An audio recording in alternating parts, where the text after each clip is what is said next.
વલસાડમાં એપીએમસીમાં બે વેપારીઓ વચ્ચે બબાલની ઘટના બની છે। એક વેપારીએ બીજા વેપારી પર હુમલો કર્યો। ટેમ્પો પાર્કિંગ કરવા બાબતે થઈ માથાકૂટ। ઉગ્ર બોલાચાલી બાદ વેપારીને માર મરાયો। ઇજાગ્રસ્તને સારવાર માટે હોસ્પિટલમાં ખસેડાયો છે તો વેપારીએ આરોપી સામે નોંધાવી છે ફરિયાદ। તે અરુણભાઈએ સીધી મને મારવાનું ચાલુ કર્યું।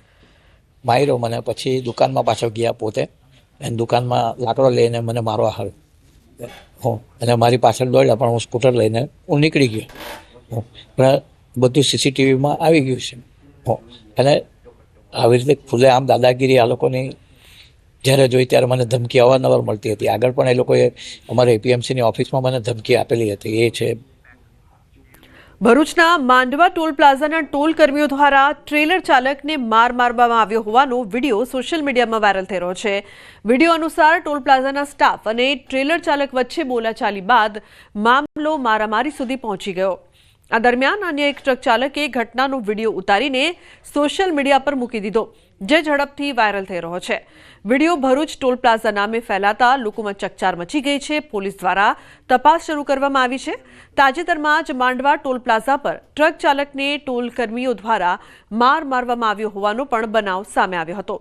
તો મારામારીનો વિડીયો સોશિયલ મીડિયામાં વાયરલ। ભાવિન જોડાયા છે ફોન લાઈન પર વધુ માહિતી આપવા માટે। ભાવિન, શું છે સમગ્ર ઘટના? શું વધુ માહિતી, શું વધુ અપડેટ?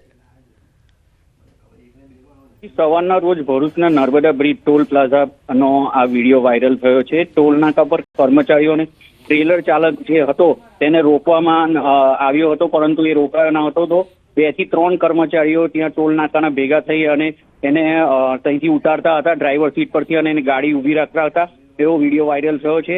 બીજા જે ટ્રક ચાલક હતા તે એમને મારતા હતા, તે વખતે આ વિડીયો લઈ લીધો હતો। અગાઉ પણ જે કર્મચારીઓ છે તે આ રીતે ગેરવર્તન કરતા હતા ટ્રક ચાલકો સાથે, એની પણ ફરિયાદ નોંધવામાં આવેલી હતી। જી બિલકુલ ભાવિન, આભાર સમગ્ર માહિતી બદલ। તો ભરૂચના માંડવા ટોલ પ્લાઝાના ટોલ કર્મીઓ દ્વારા ટ્રેલર ચાલકને માર મારવામાં આવ્યો હોવાનો વિડીયો સોશિયલ મીડિયામાં વાયરલ થઈ રહ્યો છે। વિડીયો અનુસાર ટોલ પ્લાઝાના સ્ટાફ અને સમાચાર બોટાદથી બરવાડામાં યુવાનનો આપઘાત। યુવાને ઝેરી દવા ગટગટાવીને મોતને વહાલું કર્યું। યુવાને ઝેરી દવા પી લેતા સારવાર માટે તેને ખસેડાયો છે। હોસ્પિટલમાં સારવાર દરમિયાન યુવાનનું મોત થયું છે। તો યુવાનના આપઘાતનું કારણ અકબંધ છે। પોલીસે ઘટના સ્થળે પહોંચીને વધુ તપાસ હાથ ધરી છે। સુરતમાં સિવિલ હોસ્પિટલ નજીક યુવતીનો આપઘાત। પૂજા કુશવાહ નામની યુવતીએ આપઘાત કર્યો છે। કોવિડ બિલ્ડિંગની સામે ઝાડ પર લટકતી લાશ મળી। ડિલિવરીને લઈને યુવતી હોસ્પિટલ આવી હતી। યુવતી ગુમ થતા પરિવારે તેની શોધખોળ કરી હતી।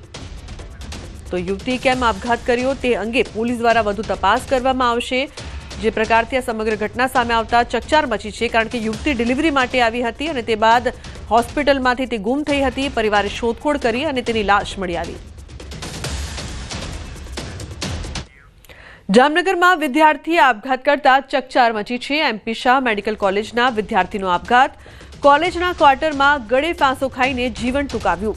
તો એમબીબીએસના પ્રથમ વર્ષમાં નાપાસ થતા વિદ્યાર્થીએ આપઘાત કર્યાનું અનુમાન છે।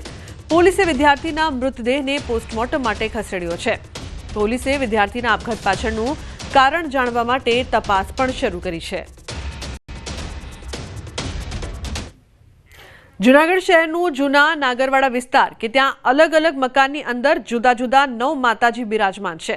અહીં નાગર સમાજના લોકો વસવાટ કરતા હતા। આ વિસ્તારની અંદર 1-2 નહીં, પરંતુ જુદા જુદા 9 માતાજી અલગ અલગ મકાનની અંદર બિરાજમાન છે। જૂના નાગરવાડાના શક્તિ રૂપે બિરાજતા માતાજીના 9 મંદિર આવેલા છે। અલગ અલગ સ્થાનની વાત કરીએ તો માંગનાથ મંદિરમાં આવેલા હીરાગીરી માતાજીનું મઢ, જૂના નાગરવાડા વિસ્તારમાં આવેલ દેડકીના વાઘેશ્વરી માતાજી, અંબાજી માતાજી, આનંદેશ્વરી માતાજી, દુર્ગાદેવી માતાજી, ઓસમ માતાજી બિરાજે છે અને તેની લોકવાયકાઓ પણ છે। અહીં હીરાગીરી માતાજીનો મઢ આવેલો છે, જે મંદિર વર્ષમાં ફક્ત નવરાત્રિના સમયે ખોલવામાં આવે છે। અહીં દૂર દૂરથી ભક્તો દર્શનાર્થે આવતા હોય છે। હા, અહીંયા આ જૂનો નાગરવાડો કહેવાય છે અને અહીંયા 11 માતાજીઓ બિરાજમાન થયેલા છે। કુંડી શેરીમાં છે, માંગનાથમાં હીરાગર માતાજી છે, વડફળિયામાં આનંદેશ્વરી છે આ દુર્ગાદેવીનું સ્થાન છે અને અંબાજી, ઓસમમાત્રી, વાઘેશ્વરી એ અખણા માતાજીઓ અહીંયા બિરાજે છે. અને અમારા અહીંયા રાતના ગરબા ચાલે છે, લગભગ 70 વર્ષ ઉપરથી ચાલે છે. અમારે ત્યાં આ સેવા પૂજા અમારા દાદાના પણ પિતાજીના વખતથી છે, એટલે લગભગ ચોથી પેઢીથી અમે આ પૂજા ચાલુ છે અમારે ત્યાં. અને આ મંદિરનો ઇતિહાસ જોઈએ તો મંદિર એની અંદર જે આરસ છે એને 150 વર્ષ ઉપર થઈ ગયા છે. અને એટલે મંદિર છે એ પૌરાણિક 200 વર્ષ ઉપરનું આ મંદિર છે. મંદિરમાં જે માતાજી બિરાજે છે તે અંબાજી માતાજી, અને એ ચતુર્ભુજ પદ્માસન સ્થિત છે. આપણા ગુજરાતમાં લગભગ ક્યાંય આ રીતે ચતુર્ભુજ પદ્માસન સ્થિત માતાજી હોય એવું જાણવા મળેલ નથી. તો બુલેટિનમાં હાલ રોકાઈશું એક બ્રેક માટે. આપ જોતા રહો ન્યૂઝ 18 ગુજરાતી.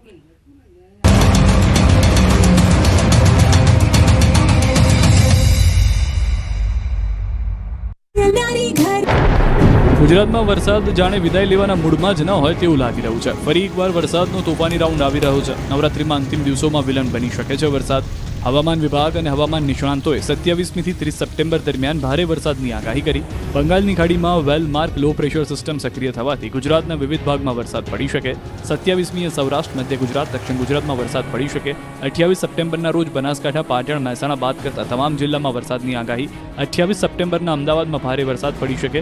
બીજી તરફ હવામાન નિષ્ણાંત અથિયા શેટ્ટીએ અનુમાન કર્યું કે 27, 28, 29, 30 સપ્ટેમ્બરથી ગાજવીજ સાથે વરસાદ શરૂ થશે. સૌરાષ્ટ્ર, કચ્છ સહિત ગુજરાતમાં થશે વરસાદ. સુરત, વલસાડ, નવસારી, તાપી, ડાંગ, નર્મદામાં પણ ભારેથી ભારે વરસાદ સંભવ છે. 28, 29 સપ્ટેમ્બરે ક્યાંક 8 ઇંચ